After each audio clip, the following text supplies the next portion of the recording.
Bienvenue dans Hors du Ring, le podcast de tous les combats 100% féminins. Que tu sois une combattante dans la cage, sur le ring ou dans la vie, parfois c'est dans ta tête que ça cogne fort. Si tu traverses des doutes, des remises en question, si t'en as marre de lutter en silence, si tu veux enfin comprendre ce qui se joue en toi avant, pendant ou après le combat, alors ici, t'es au bon endroit. Ici, tu peux déposer les armes, les gants, respirer et reconnecter avec la force que t'as peut-être oubliée. Je suis Mathilde Declercq, préparateur mental, et dans chaque épisode, je t'aide à transformer ton chaos personnel en puissance intérieure. Bonjour Chloé, Salut, ça va? ça va et toi? Je suis ravie de Oui, t'accueillir dans Hors du Ring. merci. Est-ce que tu peux nous parler un peu de toi? Donc, qu'est-ce que tu fais dans la vie? Ton parcours en tant que combattante de MMA, s'il te plaît? Du coup, je m'appelle, Chloé Sentaille, j'ai, 21 ans et actuellement, je suis en licence, STAPS, c'est une faculté, de sport à D'accord. Reims et qui est en lien avec la fédération de MMA. C'est pour devenir coach de MMA et elle a été créée. Du coup, bah, là, ça va faire, depuis septembre que je suis dans cette formation et en même temps, je suis en alternance au TFT, Tactical Fight Team à Toulouse. C'est un club de MMA qui est assez, bien réputé, au niveau de la France. D'accord. Là, ça va faire 2 ans que je suis combattante, de MMA. Au début, j'étais à Tarbes, parce que je faisais mes études également à Tarbes et ensuite, j'ai bougé sur Toulouse, pour intégrer, le TF. Alors on s'est rencontrés un petit peu avant pour la préparation de cette interview, et tu m'as dit que tu avais commencé par la danse et la natation synchronisée.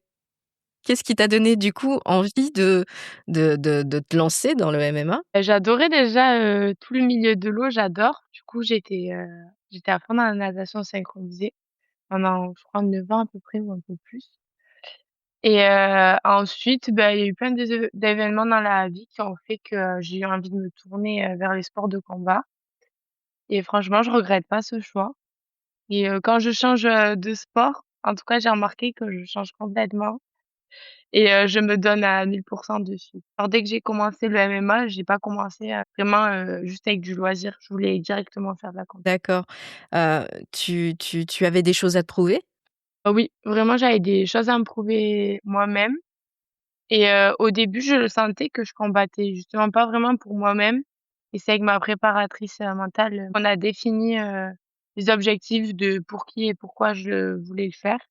Et c'est vrai qu'une fois qu'on a fait ce travail-là, après, je savais vraiment que je le faisais, pour moi. D'accord. Hem, tu as, hem, tu as eu des soucis de santé, plus jeune, importants.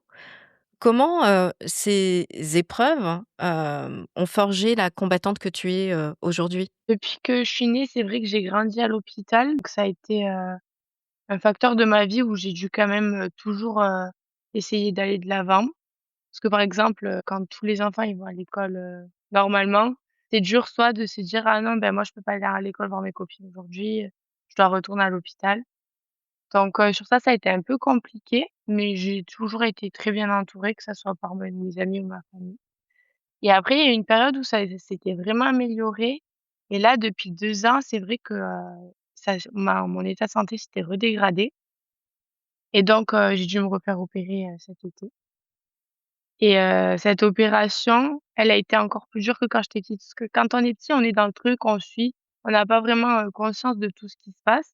Mmh. Alors que là, je savais que, je devais m'arrêter, que c'était pour ma santé, que, pendant 2 mois ou 3 mois, je pouvais pas faire de sport. C'est d'autres étapes mentales à passer. Fallait se préparer aussi à la douleur, parce que ça faisait 1 an que vraiment la douleur physique, elle était, Mmh. atroce. Donc je devais quand même mentalement rester, présente et sur ça, le MMA, ça m'a beaucoup aidée et surtout que les coachs, ils ont adapté tous les entraînements pour que je puisse continuer à pratiquer malgré mon état de santé. Lors de cette période de ton enfance, à l'hôpital, le MMA donc t'a permis, d'extérioriser, tout ça? Comment ça s'est manifesté finalement concrètement? Mais c'est vrai qu'au début, quand je combattais, je sentais que j'avais beaucoup les émotions qui prenaient le dessus et c'est comme si, toutes les choses et toutes les épreuves que j'avais vécues, je voulais les remettre dans la cage, mais justement, ça prenait trop le dessus et donc une fois qu'on boxe avec les émotions, on sait qu'on s'expose, on se fatigue plus vite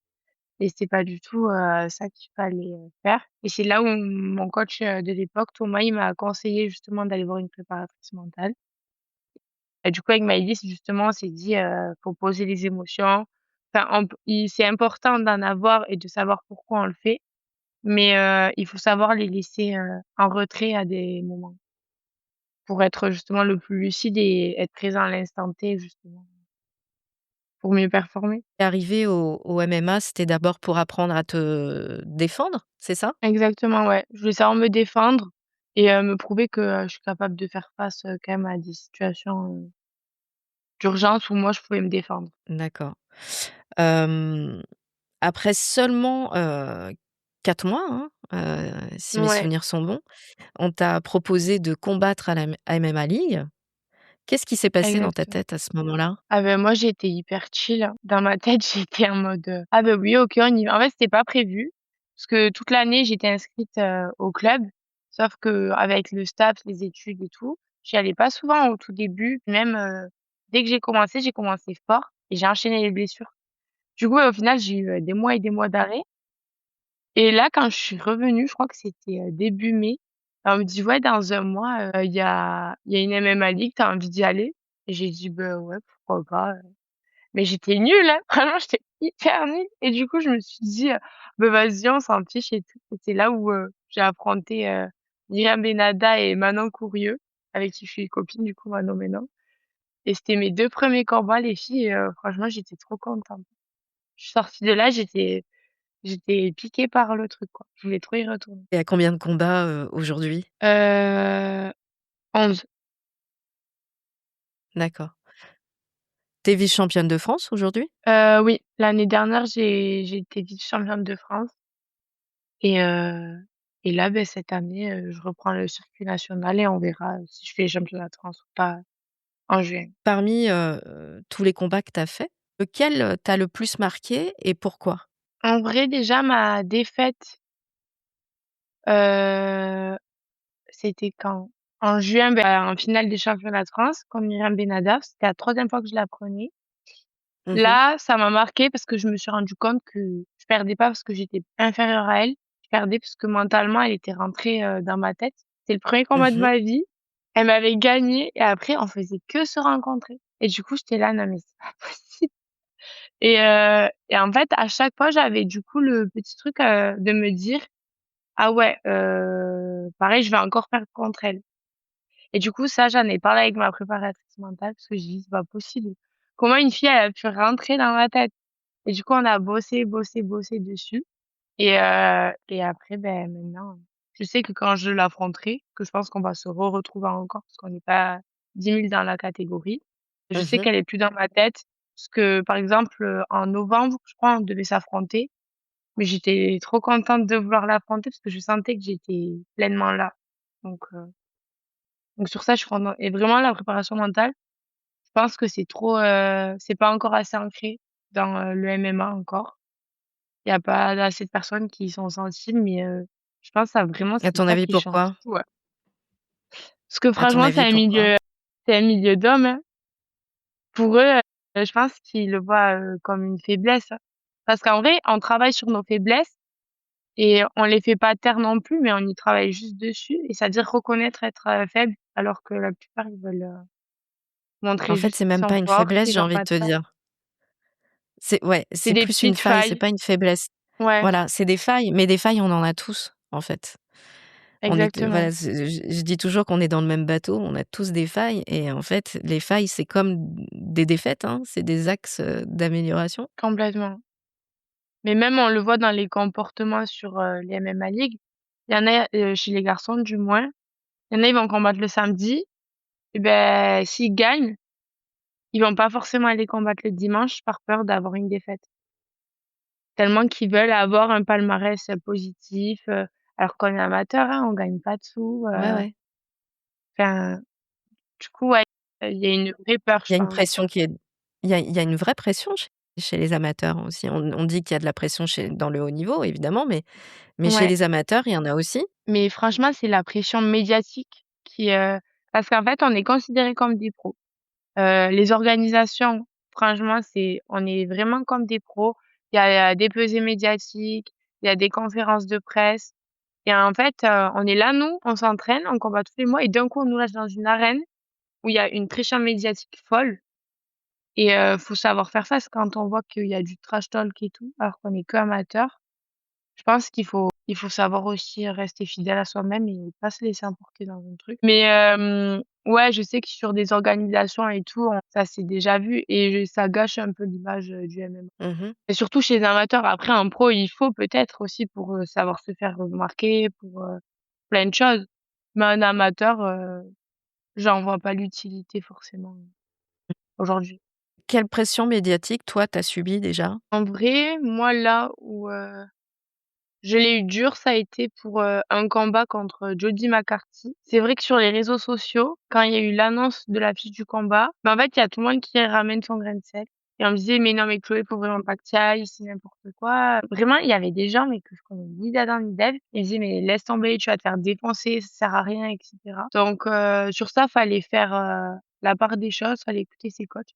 Après, il y a des personnes qui comptent beaucoup pour moi, justement, qui étaient inquiets, c'était plus bienveillant donc sur ça me dérange pas, mais sur des personnes lambda, Mmh. qui viennent, rajouter, je trouve ça inutile. Et comment tu le vis, toi, du coup, mentalement, ça? Qu'est-ce que tu as mis des choses en place pour éviter que ça te pollue? Ah moi, je me suis détachée complètement, franchement, c'est comme si je m'étais mis en ne pas déranger et mais je sais que j'ai des copines autour de moi qui font du MMA où elles, ça a été très compliqué parce que sur les réseaux sociaux, elles se sont fait, lyncher donc Ah oui?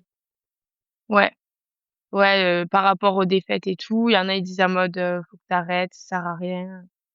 Alors que je pense que la plupart des personnes qui sont derrière leur écran, ils sont jamais rentrés dans une cage du coup, Non, mais c'est ça, c'est ouais, c'est vrai qu'il faut pas y prêter attention parce que mmh, c'est eux, ils se rendent pas compte, en fait, de l'investissement que vous avez, des entraînements que vous faites, des sacrifices que vous faites. ouais. C'est vrai que, même un amateur, les sacrifices, ils sont quand même, hyper conséquents. Après, je sais pas si c'est des sacrifices, forcément négatifs. En tout cas, on met tout en œuvre pour réussir tout et surtout que le MMA, le niveau, il a explosé encore sur la MMA Livia Deguilancourt, en classe B. Mmh. Mais on aurait dit que ça faisait 10 ans qu'ils combattaient certains. Franchement, il y a eu des choses, J'ai vu de il y a eu de très, très beaux combats, ouais, effectivement. non franchement, le niveau il a explosé en France et on l'entend tous. Tout le monde, fait des sacrifices, énormes sur la vie sociale, sur plein de choses Bah, comme c'est-à-dire ça. que vous êtes des amateurs confirmés, on peut dire ça, ou qui se professionnalisent, très très clairement. Vous avez les mêmes entraînements que finalement Les pros. des que les pros, voilà, merci de m'aider. Ouais, c'est vrai, on est, quasi tous à 2 entraînements par jour, hein, donc ça Ouais, commence à faire, ouais. ouais, tu fais du coup combien d'entraînements par semaine? Une dizaine? Plus? Ouais, facile. Facile parce qu'après je rajoute la prépa physique aussi et ouais, facilement, ouais, 10, plus de 10, ouais. On fait sparring aussi donc ouais, en vrai, je pense plus de 10. L'année dernière, tes des problèmes de santé sont revenus. On t'annonce que tu dois arrêter, le MMA. Comment tu as vécu cette annonce? Au début, en fait, dans ma tête, c'était impossible. Ouais, c'est comme si le médecin, il m'avait dit: «Chloé, bon, c'est pas sûr que tu puisses continuer parce que franchement, c'est un sport quand même, où on met notre intégrité physique en jeu et au vu des problèmes de santé et tout, ben, fallait que je pause». Ça, je le savais. Mais dans ma tête, je savais que j'allais revenir. Je savais pas comment encore, mais je savais que j'allais revenir et du coup, après l'opération, le premier truc qu'il fait, je sors du bloc, franchement, je remonte en chambre. Il vient me voir, visite, d'après opération. Il me dit: «Bon Chloé, tu dois rester calme» et là de ma première question c'était: «Je peux remonter quand à la cage s'il te plaît et tout, tu peux me dire?» et il m'a dit: «Bon tranquillement, minimum, dans 3 4 mois, voire, Mmh. voire plus». Enfin, il m'a dit: «Tu combattras pas en gros avant janvier quoi». Fallait que je fasse une vraie pause et en fait, beh, j'ai pas du tout écouté tout ce qu'il m'a dit. Dans ma tête, je savais que j'allais revenir avant parce qu'attendre janvier, c'est énorme. Enfin, c'était énorme pour moi et je voulais reprendre les entraînements, je voulais tout reprendre et du coup, c'est des choses que j'avais mis en place avec la prépa mentale, de la visualisation que, par exemple, le corps il guérit et du Mmh. coup, j'ai fait ça. J'ai fait ça des semaines parce que j'étais quasi alitée donc je pouvais y rester qu'allongée. Du coup, j'avais que ça à faire de mes journées. Donc je visualisais, je visualisais, je visualisais et au final, en fin octobre, ce je sentais que je pouvais reprendre avant, mais je voulais pas non plus faire la folle. Du coup, fin octobre, le médecin, quand je l'avais revu, m'avait dit: «Oui, tu peux reprendre, mais là, tu évites encore les coups de là et tout». J'ai Mmh. écouté, donc pareil, on a réadapté encore, les entraînements avec les coachs, petit à petit et au final, mi-novembre, j'ai pu recombattre. Donc j'étais super contente. Parce que franchement, j'ai dû tout réapprendre. Les trucs les plus simples, je devais les réapprendre. Donc c'était une grosse victoire pour moi déjà. Qu'est-ce que tu te disais mentalement? Parce que c'est pas évident de tout réapprendre justement. Donc qu'est-ce qui t'a boosté pour, qu'est-ce qui où tu as trouvé la motivation pour tout réapprendre justement? Parce que ça pourrait être frustrant finalement. Ouais, franchement, j'ai eu des gros moments, coup dur parce qu'il y a eu des, sacrées complications et vraiment je voulais arrêter de vivre et tout, j'en pouvais plus. J'étais là: «Mais franchement, c'est pas possible. Genre comment c'est possible d'avoir autant d'épreuves dans sa vie?»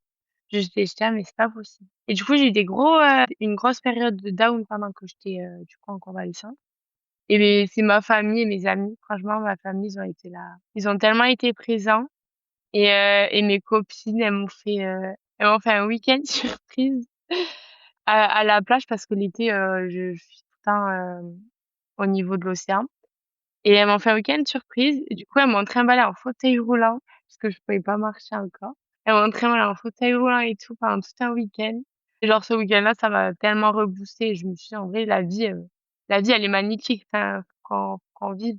C'était génial et j'ai senti que j'étais soutenue et franchement, quand on voit que le soutien qu'on a, ça nous remotive à nous-mêmes et on reprend quand même confiance, sur les choses, quoi, sur nos objectifs et tout, Et ça a qu'on peut boosté les ta atteindre. guérison en fait.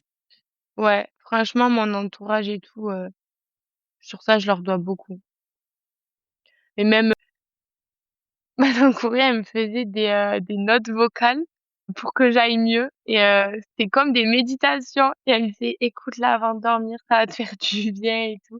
Non, franchement, il y a eu des personnes C'est génial parce que tu m'as dit que du coup tu avais récupéré à une vitesse grand V. ouais, exactement. Donc qu'est-ce que ça t'a appris sur, justement sur le pouvoir de l'esprit? Mais franchement, quand on croit que ça va aller et qu'on met toutes nos convictions dessus, en vrai, ça peut que aller.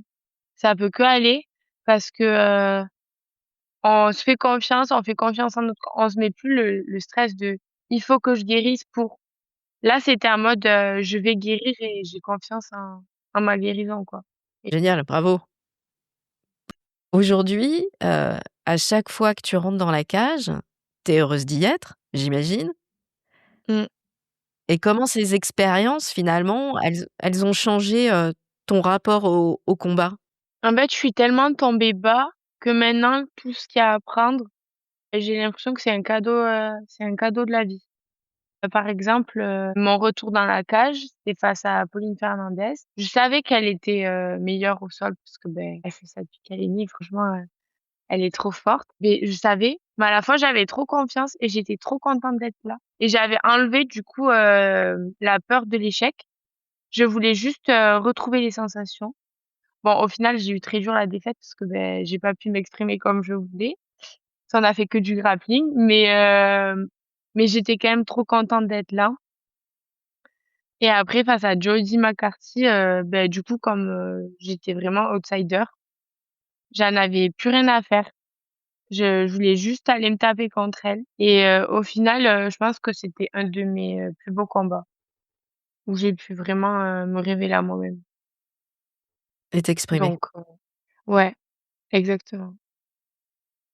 Donc voilà. Alors ce que je remarque, c'est que tu aurais pu, adopter une posture un peu, victimaire face à tout ce qui t'est arrivé justement, à tous les ces épreuves que tu as rencontrées. Qu'est-ce qui a fait que tu as choisi la résilience, plutôt qu'autre chose? En vrai, je pense que c'est juste parce que depuis que je suis née, je suis confrontée quand même à pas mal d'épreuves Il y a eu des moments, bien sûr, j'ai eu envie de craquer. Les personnes, en vrai, quand elles sont mal, c'est un choix qu'on fait de vouloir aller mieux. C'est une volonté. C'est soit on s'acharne sur notre sort et dans ce cas-là, tout devient très grave et en fait, on va broyer du noir et ça va encore plus s'amplifier. Soit justement, bah, il faut aller de l'avant et il faut, essayer de trouver des choses qui nous font du bien. Même si sur le coup, on n'a pas l'impression que ça nous fait du bien, si la conséquence quelques semaines après, bah, ça nous a fait du bien, faut y aller à 100 quoi. Donc Tout à fait, en vrai, je pense que c'est une tu as volonté, bien faut raison. avoir de la volonté. On le décide ou non de d'être bien ou mal quand même. Est-ce que tu penses que c'est de la volonté ou c'est plutôt un état d'esprit? Les 2, les 2 parce que franchement, il y en a, on se dit: «Mais comment c'est possible qu'ils soient encore en vie?» Et parce qu'ils ont eu la volonté d'avancer et d'atteindre, même les objectifs. Mine de rien, les objectifs, ça t'aide à aller, de l'avant et je pense que ça, le sport, mais le sport en général, pas forcément que le MMA, le sport en général, pour moi, c'est un vecteur de guérison pour tout le monde. Tout le monde, peut, grâce au sport, que n'importe quel, sport, peut aller mieux grâce à ça. Parce que ça soigne vraiment Des l'esprit. objectifs? Ouais, mais même, juste le sport, se dire: «Bon allez aujourd'hui je vais aller faire une sortie vélo», de se rendre compte qu'on a fait notre sortie vélo, qu'on a été à l'extérieur, qu'on a pris, toutes les ondes positives, ça peut vraiment faire du bien au mental, je Qu'est-ce que tu dirais, à quelqu'un justement qui traverse des grosses épreuves, heu et qui pourrait, justement, être à 2 doigts de lâcher? déjà si on traverse une épreuve difficile, c'est qu'on doit la traverser pour moi. C'est que ça a pas été mis par hasard sur notre chemin et surtout si on nous met une épreuve difficile dans la vie, c'est qu'on est capable de la surmonter. Sinon on l'aurait pas l'affronter. C'est exactement Donc ça. faut y croire. En vrai, faut y croire et il faut la dépasser. C'est sûr que ça sera dur, c'est sûr qu'il y aura des moments difficiles, mais au final, quand on se retourne et qu'on a avancé, on est trop content du chemin qu'on a parcouru, donc faut avoir confiance. Avoir confiance. Tu as bien raison. Ouais, Tu as combattu le 11 janvier, dernier, à la oui. MMA League, de Guyancourt. Tu peux nous raconter, un peu ce qui s'est passé? Déjà mentalement, ça faisait quelques semaines que j'étais plus trop présente, parce que j'ai eu, des petits aléas, personnels et je pense que je les ai enfouis. J'y ai pas travaillé dessus, alors que d'habitude je travaille dessus, mais là j'ai tout était revenu d'un coup donc j'ai pas trop travaillé dessus et c'est vrai que ça m'a un peu impactée, même aux entraînements et tout, j'avais du mal à m'y mettre dedans et en plus de ça, j'arrivais pas à perdre le poids parce que j'ai un dérèglement hormonal, donc mon poids ne voulait pas descendre, mais sur ça, genre ça veut pas descendre et je me fais confiance, je me dis: Ça va descendre, ça va le faire» et bon ça a pas fait cette fois-ci. Et et du coup, beh, pour la MMA League, j'étais quand même dans un état d'esprit assez spécial et quand je suis arrivée là-bas, bah, le poids, ça a été impossible à perdre. Donc sur ça, je me suis vraiment mise dans le mal pour ça et je trouve que c'est pas normal, hein, sur une MMA League de se mettre mal. Donc là, on a pris pas mal de décisions et et pour l'échauffement, ben j'étais pas dedans. J'étais pas du tout dedans et je suis en cage avec Asita. Et je l'ai senti que j'étais pas dedans et ça s'est, très vite passé. Enfin, j'ai pas réussi à mettre la stratégie, du plan en jeu et 1 minute, enfin, elle m'a pris en crucifix et ça s'est terminé et D'accord. j'étais même pas triste de perdre. J'étais juste, dèg d'avoir ressenti tout ça. À ton avis, qu'est-ce que tu aurais dû faire pour ne justement ne pas ressentir, ne pas subir ça? Beh, là, je pense qu'il faut que je fasse une pause parce que mentalement, là, j'ai des choses sur lesquelles je dois travailler. Mais je sais que c'est qu'une question de temps et que je travaille dessus et ça va passer. Parce qu'en fait, les barrières mentales que je me suis mises, j'arrivais pas à les contrôler. Alors que d'habitude, j'arrive à contrôler, mais là, j'arrivais pas à contrôler. Donc sur ça, il faut que je travaille et après je reviendrai, une fois que je le sens. Mais je pense une petite D'accord. pause parce que j'enchaîne beaucoup. Depuis que je suis revenue, j'ai tous les mois, je combats. Là, Ouais. une petite pause, je pense que Donc, c'est pas donc tes nouveaux objectifs, c'est quoi aujourd'hui? aujourd'hui, bah, je pense c'est justement, laisser derrière, les barrières, mentales que je me suis mises sans le vouloir. Il faut que j'arrive à les passer outre et ensuite, j'aimerais bien, vraiment avoir une stratégie de combat parce que je sais que c'est ça qui me manque aujourd'hui. Parce que techniquement, je m'améliore partout, mais en stratégie de combat, j'ai du mal à le mettre en place, le fight IQ. Je vais travailler dessus.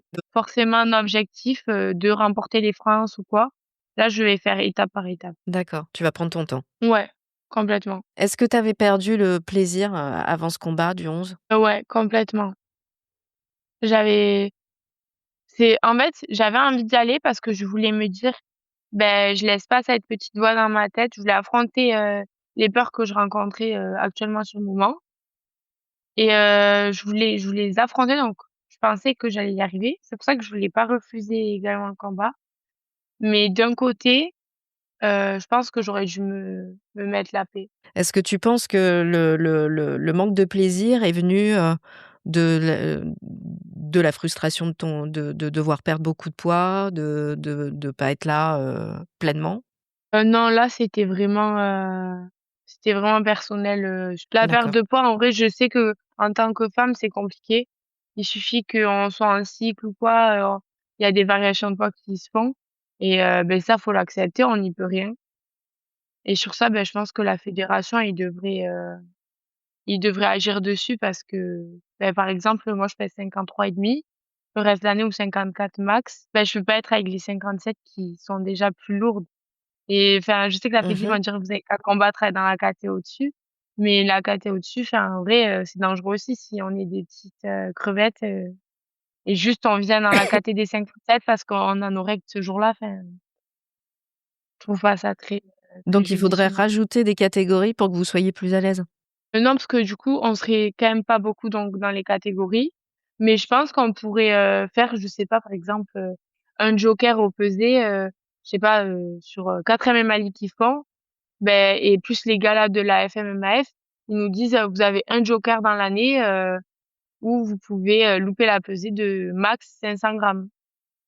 C'est-à-dire que, Mmh. si un jour, mes règles, elles sont arrivées la veille, j'ai pris des kilos, c'est outre de notre, volonté. Donc tant pis, la pesée, elle Mmh. sera loupée de 500 grammes et au moins ça évite, de se mettre dans le dur comme ça. Parce que quand on fait de la rétention, on peut faire, Mmh 40 mh. minutes de sauna, croyez-moi, on va pas perdre 1 kilogramme comme les Mmh. garçons, on va perdre 200 grammes.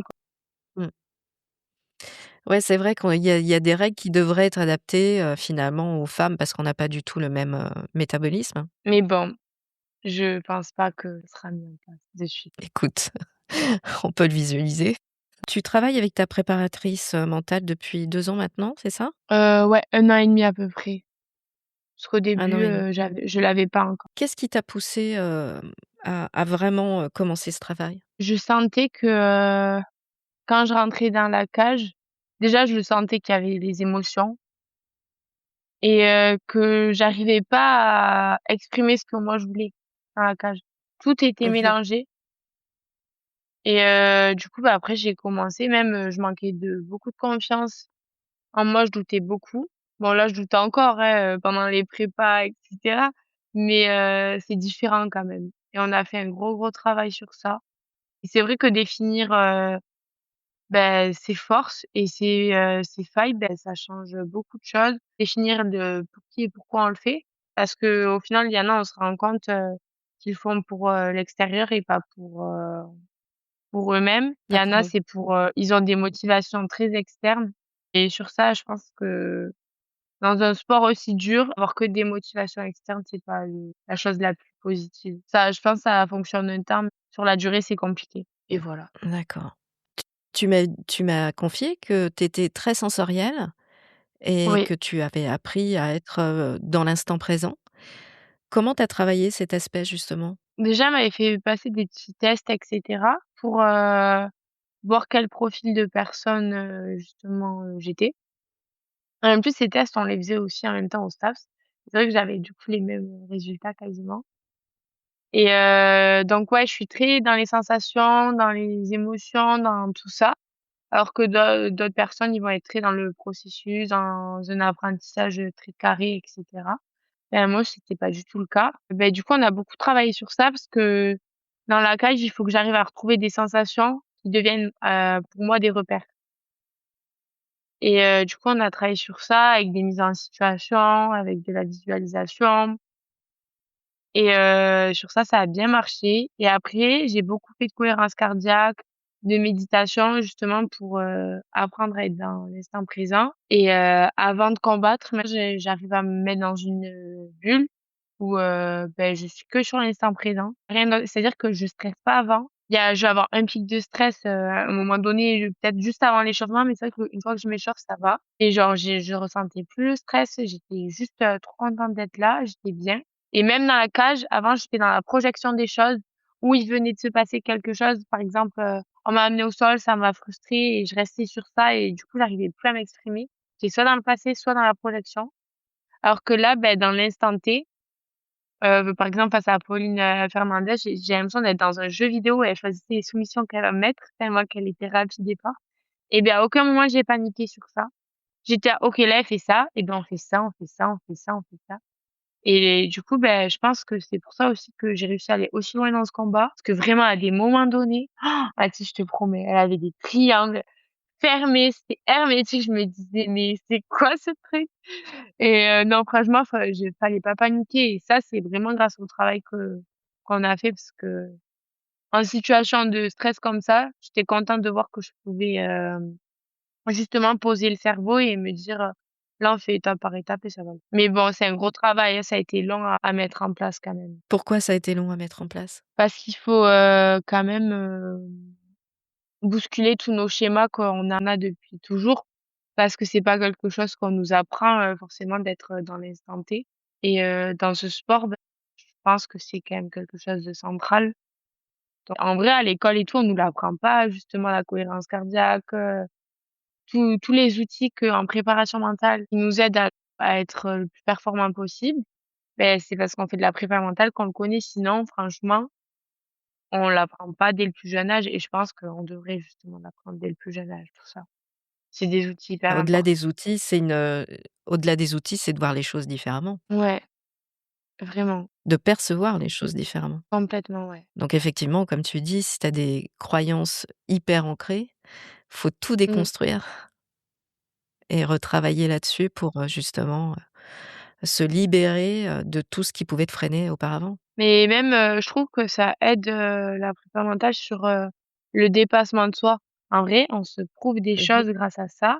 Moi, elle m'a accompagnée de A à Z, l'année dernière, alors que c'était quand même, très compliqué. Justement, on a dû retrouver des sensations et cetera, alors que je devais adapter tous les entraînements et je pouvais jamais m'entraîner, comme tout le monde. Donc, on devait visualiser. Elle me disait les sensations que je devais m'imaginer pour être prête le jour du combat, parce que je partais combattre. Des fois où Mmh. il y avait des sensations que j'avais pas pu ressentir et du coup, je devais les ressentir que sur l'instant T du combat et pour pas être surprise de ça.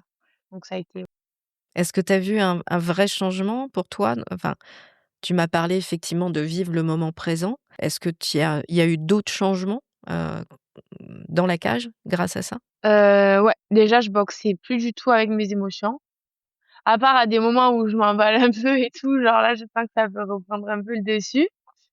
Mais c'est vrai que je suis beaucoup plus, concentrée sur, sur les tâches, ouais, je pense on peut dire comme ça, sur les tâches à réaliser. Enfin, je sais pas comment dire, mais à montrer juste, les choses, sans mettre toutes mes émotions dedans. La À part préparation à des mentale est petits pas là moments, pour hein, mais effacer les émotions, hein. oui, mais en tout cas qu'elles Elle est prennent là plus le pour dessus, t'apprendre à les quoi. maîtriser, mais Ouais, le jour où tu as plus d'émotions, c'est que tu fais plus partie de cette terre, hein, très clairement, donc faut les garder tes émotions. oui, oui, non, mais je les garde, genre à des moments même, il y a des moments précis où justement on peut lâcher les émotions à la cage, mais si on est tout le temps dans l'émotion, Bien c'est pas sûr. possible.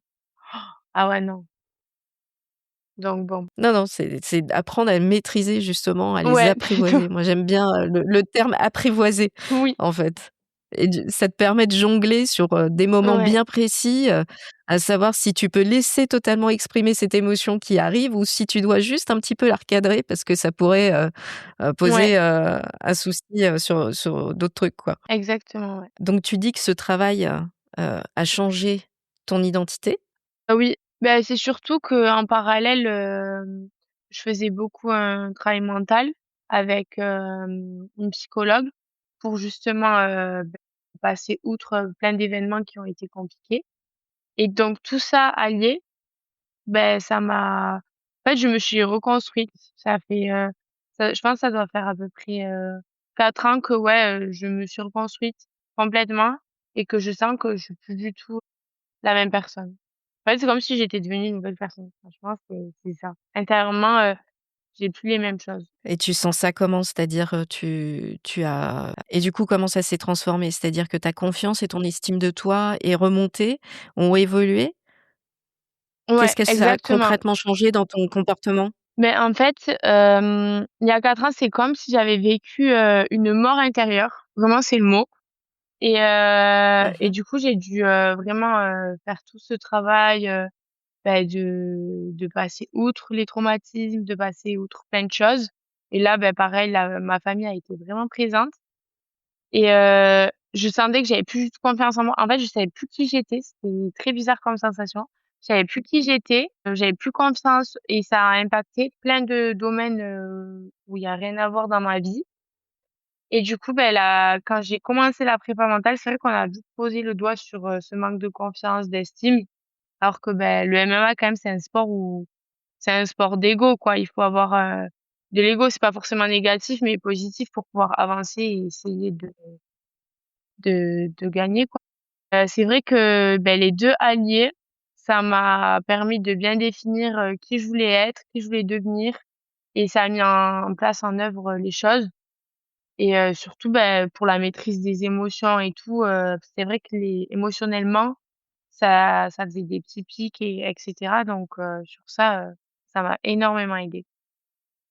Est-ce tes objectifs alors du coup, aujourd'hui, ça va être quoi? Là, de prendre, du temps pour moi complètement et je continue à m'entraîner et tout, hein. C'est juste que là, je suis plus dans la dynamique, d'aller combattre, de suite et je reviendrai quand je sentirai vraiment le manque et que je sens que j'en ai besoin et je pense que c'est important aussi, de le ressentir ce manque-là et ensuite, je veux plus me mettre des objectifs, de titre ou quoi, que ça, c'est une pression en plus.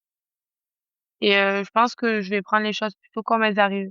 S'il y a des opportunités qui se présentent et que je sens, je vais y aller, mais je vais écouter surtout, du coup mes sensations parce que je suis comme ça. Mais quand je sens pas, je pense que j'y retournerai plus. Qu'est-ce que tu dirais aujourd'hui, à une jeune fille qui hésite de se lancer dans les sports, de combat aujourd'hui et particulièrement dans le MMA? Pour moi, faut qu'elle fonce, hein, parce qu'elle regrettera jamais. Elle regrettera jamais parce que, même, après ça peut être impressionnant d'arriver dans une salle, de MMA en tant que femme, parce qu'il y a que des garçons et c'est vrai que ça, sur les réseaux, on le voit, il y en a beaucoup qui nous écrivent qui hésitent à rentrer et tout, mais c'est vrai que ça va être vraiment impressionnant. Mais nous, les garçons, ils sont géniaux avec nous, ils s'adaptent bien et après, c'est sûr, il y aura toujours, le garçon qui va pas s'adapter, mais c'est pas grave. Tu tournes pas avec, tu vas tourner avec d'autres personnes. Il y en a plein, plein, plein qui sont à l'écoute, qui font attention et nous, en tout cas, là, chez les compétiteurs, on a un vrai bon groupe et ils sont là, enfin, par exemple, là, pour le cutting, ils étaient là dans la chambre, ils me soutenaient. Enfin, ils sont tout le temps présents et franchement, ils sont géniaux et ils nous motivent bien, quoi. Donc elle sera jamais déçue et même les coachs, Si tu tous les devais, coachs en France, ils sont à l'écoute, hein. Si les coachs, s'il y a des inquiétudes ou quoi, enfin, en tout cas, du moins, de tous les coachs que je connais, même pour mes copines et tout, ils sont tous à l'écoute. S'il y en a des doutes et tout, ils sont là et on l'entend que ça peut être impressionnant, que ça peut être difficile. Donc faut parler, faut grave communiquer sur ça et elle va se tu révéler à devais elle-même. résumer, comment? Elle va se révéler à elle-même, elle sera fière d'elle, je pense. Bah oui, c'est clair. Si tu devais résumer en une phrase ce que représente, le combat pour toi aujourd'hui, ça serait quoi? Une phrase, Mmh. je pense que, ça définit qui je suis, aujourd'hui en tout cas. D'accord et c'est quoi la ta définition de toi alors du coup? Du coup de jamais abandonner, toujours se battre quoi qu'il se passe. Pour moi, c'est vraiment un vecteur de guérison et de se prouver les choses à soi-même. Franchement, les sports de combat, c'est un truc de fou, hein. Est-ce que tu as un dernier mot pour ta communauté? Est-ce que tu as envie de leur dire un petit message, de leur transmettre quelque chose? Merci, à toutes les personnes qui me soutiennent parce qu'il y en a beaucoup dans mon entourage qui justement, sont pas dans les sports de combat, mais qui me soutiennent, constamment et rien que pour tout ça, merci beaucoup. Eh ben, merci Chloé. Merci Merci à de toi m'avoir Mathilde, accordé ce c'était temps trop cool. et d'avoir merci beaucoup. Merci, d'avoir accepté cette invitation, dans Hors du ring. Je te souhaite, plein de bonnes choses et je te dis à bientôt. Merci à toi aussi. Alors si cet épisode t'a parlé, n'hésite pas à t'abonner, à laisser un avis ou à le partager autour de toi. Et si tu ressens le besoin d'aller plus loin ou d'être accompagné, mes coordonnées sont dans la description. On se retrouve très vite pour un nouvel épisode. À bientôt!